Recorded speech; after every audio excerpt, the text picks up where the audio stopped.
በስመ አብ ወወልድ ወመንፈስ ቅዱስ አሐዱ አምላክ አሜን። መንፈሳዊ ግጥሚ መንያ ንሳ አንድ ትክት መስል ከርመን ዕጣንን ትዕድል ነጋዶ ዝደልይዎ ኩሉ ዓይነት ዘለዋ መን ከትኸውን እስክፍለጥዋ መን ከትኸውን እስክፍለጥዋ መንያ ንሳ ንሳ ደኣ ተስፋ ናይ ኣዳም ኣደ መድሃኒ ዓለም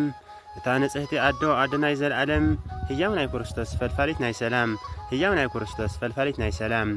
መንያ ንሳ እታ ንጽሕቲ ኣዶ ሓፍቲ እውን ዘይብላ ሰሎምን ኣብ ትንቢቱ ዝዘየመላ ነቢያት ኩላቶም ዝተነበዩላ መንያ እዛ ኣዶ እስክንሕሰበላ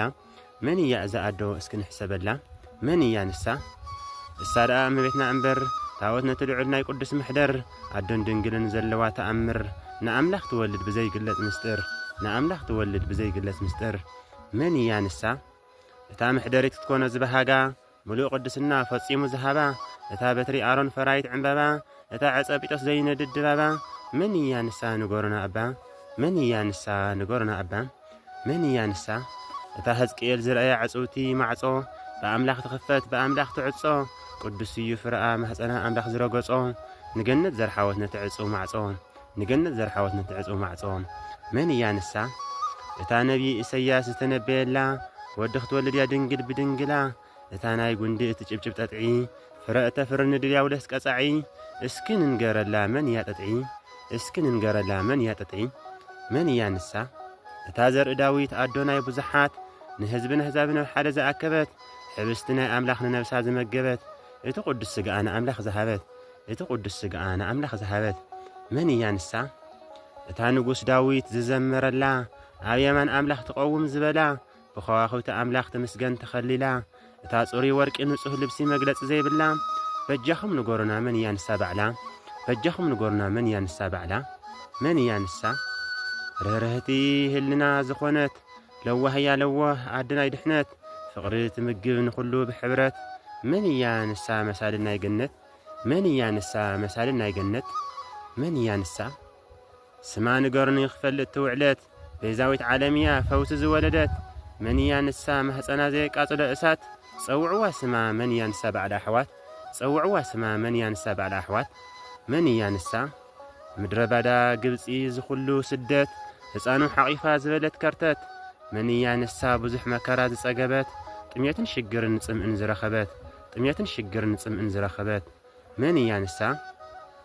ኣብ ምድረ ባዳ ግብፂ ሸፋቱ ኸቢቦምዋ ኣምሪራ ዝበኸየት ዓቕላ ጸቢብዋ መንያ ንሳ መን ከትብልዋ ኣብያታ ወዲኦም ደም ዘንብዕዋ ኣብያታ ወዲኦም ደም ዘንብዕዋ መንያ ንሳ መንያ ንሳ ዝተወግአት ብእሸኽ ቁርባ ቁርን ሃረርን ከምኡውን እሳት ዝሰደባ ክትሕዝነካ ክንደይ መከራ እያ ረኺባ ክትበኪ ክትነብዕ ምስ ተሰበረ ልባ ክትበኪ ክትነብዕ ምስ ተሰበረ ልባ መንያ ንሳ ንሳ ደኣ ናይ መስቀል ክብርቲ ህያብና ኣደ ክርስቶስ ዘለዓለማዊት ማላዲትና ፈውሲ ዝወለድ ፈውሲ ናይ ህይወትና ምእንታና ትልምን ኣፍቲ ጐኒ ኸይና ምእንታና ትልምን ኣፍቲ ጐኒ ኸይና መንያ ንሳ እታ ኣታኽልቲ ዕጹቲ ማይ ዔላ ማይ ህይወት ትፍልፍል ኣምላኽ ዝዓደላ ንዕኡ ሰቲና እውን ንሕና ንድሕነላ ኩላትና ንዘቲ ነዚኣ መን ንበላ ኩላትና ንዘቲ ነዚኣ መን ንበላ መንያ ንሳ እታ ኣብ ኸራን ሊባኖስ ዝተወለደት ብቕንኣት ኣይሁድ ካብ ዓዳ ዝተሰደት ንጉስ ሰሎሞን ንዕኒ ዝበላ ኣብቲ ቦታ ኣናብርት ኣብቲ ቦታ ኣናብስት ንጉስ ሰሎሞን ንዕኒ ዝበላ ኣብቲ ቦታ ኣናብስት ኣብቲ ቦታ ኣናብርት መንያ ንሳ ንሳ እታ ኣብ ከብዲ ኣዲኣ ተኣምር ትገብር ሕሙማን ትፈውስ ምዉታን ትምህር ኣምላኽ ዝሓደረላ ናይ ፈውሲ መስተንክር ንሳስ ማርያም እያ ሰላም ኣነበስር ንሳስ ማርያም እያ ሰላም ኣነበስር መንያ ንሳ እታ ኣገልጋሊት ኣምላኽ ልዑል ጐይታ ፍጹም ዘየስተመቐረት ናይ ስድራ ጽዋታ ኣብቲ ቅዱስ መቕደስ መላእኽቲ ኣሕዋታ ትምስገን ትውደስ ብመላእኽቲ ጐይታ እስኪ ንገርኒ እቲ ዘደንቕ ውዕለታ እስኪ ንገርኒ እቲ ዘደንቕ ውዕለታ መንያ ንሳ መላእኽቲ ኣብ ሰማይ ኤልሳቤጥ ኣብ ምድሪ ዝተዛረብዎ ትናታ ኽብሪ ሰማያዊት ኣምላኽ ትጸውር ተፍሪ ኣዶ ናይ ድሕነት ኣዶ ተስፋ ፍቕሪ ኣዶ ናይ ድሕነት ኣዶ ተስፋ ፍቕሪ መንያ ንሳ ንሳ ደኣ እታ ፍረ እያ ጨምዋሃና ተቕዱስ ዮሴፍ ኣረጋዊ ሓላዊ ዝኾና ኣብ ቤተልሔም ዝወለደት ንቅዱስ ኣምላኽና ኣብ ቤተልሔም ዝወለደት ንቅዱስ ኣምላኽና መንያ ንሳ እቶም ነገስታት መጺኦም ዝሰግድሉ ንወዳ ሕይወቶም ዝህቡ ንህፃኑ ምናዳ እታ መላእኽቲ ጓሶት ከመስግንዎ ዘርአየት ንቅዱስ ህፃኑ ዘዕቤት እንዳነነየት ንሳ መንያ እታ ምስጢርናይ ህይወት ንሳ መንያ እታ ምስጢርናይ ህይወት መንያ ንሳ ደኣ ኣደ ጎይታ እያ ኣደ ብዙሓን ቅድስቲ እያ ቅድስተ ቅዱሳን መሪሓተ እቱና መንግስቲ ሰማያት ኣዶ እያ ኣደ ኩሎም ፍጥራት ኣዶ እያ ኣደ ኩሎም ፍጥራት